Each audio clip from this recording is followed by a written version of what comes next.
তিনি একজন baby face wrestler, তিনি পজিটিভ ক্যারেক্টার প্লে করছেন। তারপরও তিনি অডিয়েন্সের সাপোর্ট পাচ্ছেন না।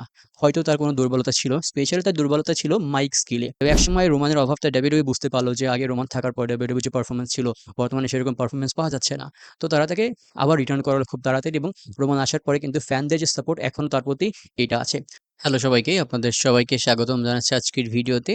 এবং আজকের ভিডিওতে আমরা রোমানের আগের পজিশন এবং বর্তমান পজিশন নিয়ে কথা বলার চেষ্টা করব, জাস্ট একটু তুলনা করার চেষ্টা করব। রোমানের ডাব্লিউডব্লিউ মেইন রোস্টারের ডেবু, সেখান থেকে 2018 সাল, তারপর যখন উনি 2019 সালে আবার রিটার্ন করেন, ওই সময় থেকে বর্তমান পর্যন্ত এই সময়টা। তো আমি আর কথা বলবো না, চলে যাবো একদম তার ডেবু থেকে। তিনি শিএলডের সাথে ডেবু করেন এবং শিএলডের ওয়ান অফ দ্য এগ্রেসিভ একজন মেম্বার হিসেবে বলা যায় যে শিএলডের লিডার ছিলেন তিনি। তো সেখান থেকে মূলত ডাব্লিউডব্লিউ অডিয়েন্স বলেন, ডাব্লিউডব্লিউ ইউনিভার্স বলেন, তার উপর একটা ফোকাস চলে যায়। স্পেশালি তার যে অ্যাগ্রেশন, তার পাওয়ারফুল মুভ, তার যে লুকিং, এগুলোর মাধ্যমে বোঝা যাচ্ছিল যে উনি খুব ভালো একজন রেসলার, বা ওনার ফাইটিং স্কিলসটা অনেক ভালো। এবং তিনি এর প্রমাণ প্রতি ম্যাচে দিচ্ছিলেন। তার সুপারম্যান পাঞ্চ, তার স্পেয়ার এবং তার অন্যান্য যে মুভগুলো ছিল, এগুলোর মাধ্যমে তার শক্তিমত্তার পরিচয় পাওয়া যাচ্ছিল। তো এইভাবে দ্য শিল্ডের মাধ্যমে তাদের যাত্রা অনেক ভালোভাবে চলছিল, অনেক ভালো ডমিনেট করছিল তারা একটা 3 জনের গ্রুপ হিসেবে।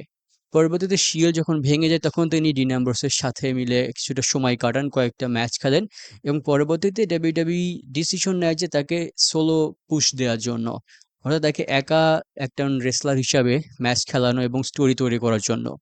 তো সেখান থেকে মূলত তার একা ক্যারিয়ার শুরু হয়, এবং সেখান থেকেই মূলত ডাব্লিউডব্লিউই তাকে বেবি ফেস বা হিরো রেসলার হিসেবে কাজ করানো শুরু করে।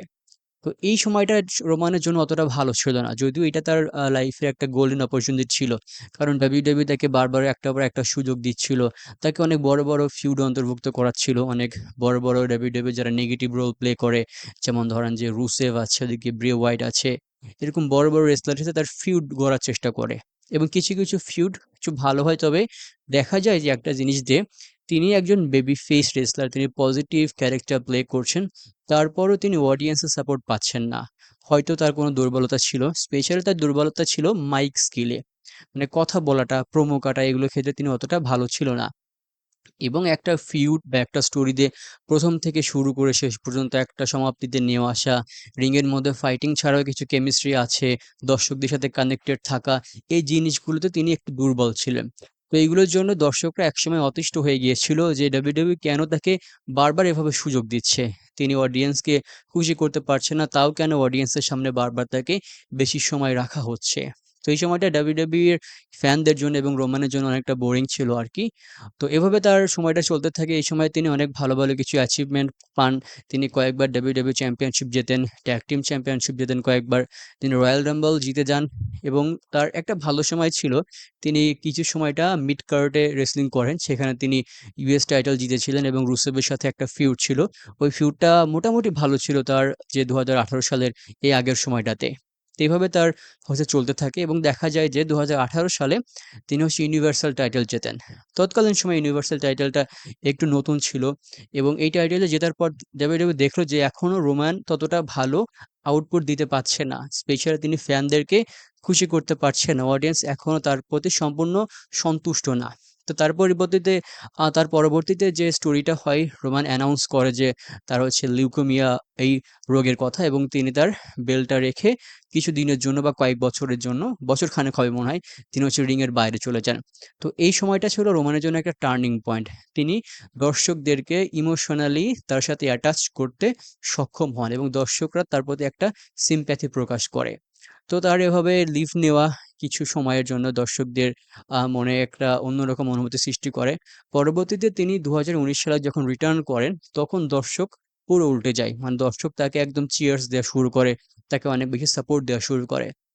এবং রিটার্ন করার পরে রোমানের মধ্যে আমরা অনেক পরিবর্তন দেখতে পারি। তার বিশেষ করে স্কিল, তিনি ভালো কিছু মুভ ইউজ করা শুরু করেন। আগে যে মুভগুলো যিনি ইউজ করতেন, সেই মুভগুলো এখন আর ভালো করে ইউজ করা শুরু করে। এবং তার এই সময়টাতে সবচেয়ে বড় টার্নিং পয়েন্ট ছিল পল হেইম্যানকে তার পার্সোনাল অ্যাসিস্ট্যান্ট বা হচ্ছে ম্যানেজার হিসেবে যোগদান করানো।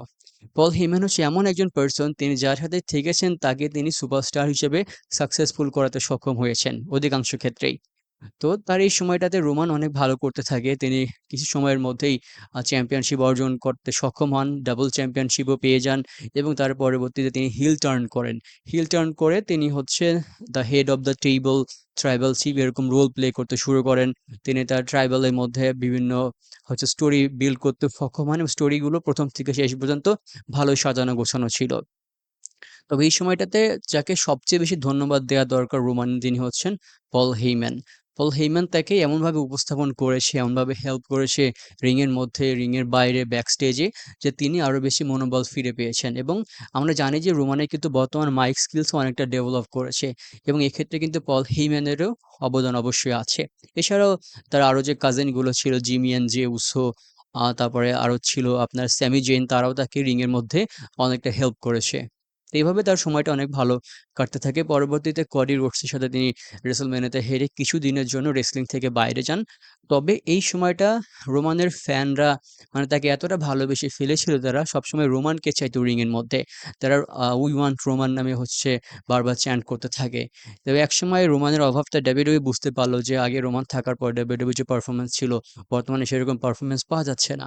তো তারা তাকে আবার রিটার্ন করালো খুব তাড়াতাড়ি এবং রোমান আসার পরে কিন্তু ফ্যানদের যে সাপোর্ট এখনো তার প্রতি এইটা আছে।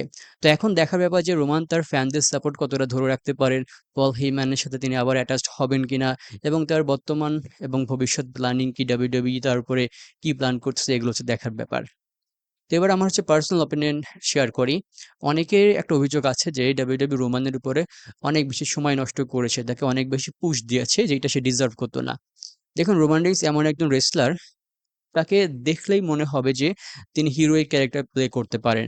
তিনি যদি ফেস বা পজিটিভ রেসলার হিসেবে কাজ করেন, তাহলে তিনি যেকোনো রেসলারের সাথে একটা ভালো ম্যাচ উপহার দিতে পারবেন। স্পেশালি তার যে বডি ফিটনেস এবং তিনি যে মুভগুলো ইউজ করেন, এগুলো খুবই পাওয়ারফুল ছিল। তো এরকম একটা রেসলারকে WWE প্রথমেই চেয়েছিল তাকে ফেস বা WWE যে মেইন বয় হিসেবে কাজ করানোর জন্য। যদিও সেখানে তারা ফেল হয়ে গিয়েছিল এবং হিল হিসেবে কিন্তু রোমান সেখানে সাকসেসফুল হয়েছে। তো রোমানের এরকমের মুভগুলো, তার ফাইটিং স্কিলস, তার অ্যাকশন ফিগার, এগুলোর মাধ্যমেই মূলত WWE সম্ভবত তাকে বেবি ফেস হিসেবে তাকে হচ্ছে পুশ দেওয়ার চেষ্টা করেছে এবং এখন তার প্রতি কিন্তু অনেকটা ভালো ফোকাস আছে WWE এর এবং এখন কিন্তু রোমান অনেক ভালো আউটপুট দিচ্ছেন। তো ভিউয়ার্স, এই ছিল আজকের ভিডিও। সম্পূর্ণ ভিডিও শেষ পর্যন্ত দেখার জন্য অসংখ্য ধন্যবাদ। সবাই ভালো থাকবেন, সুস্থ থাকবেন। সবার জন্য অনেক অনেক শুভকামনা। আসসালামু আলাইকুম।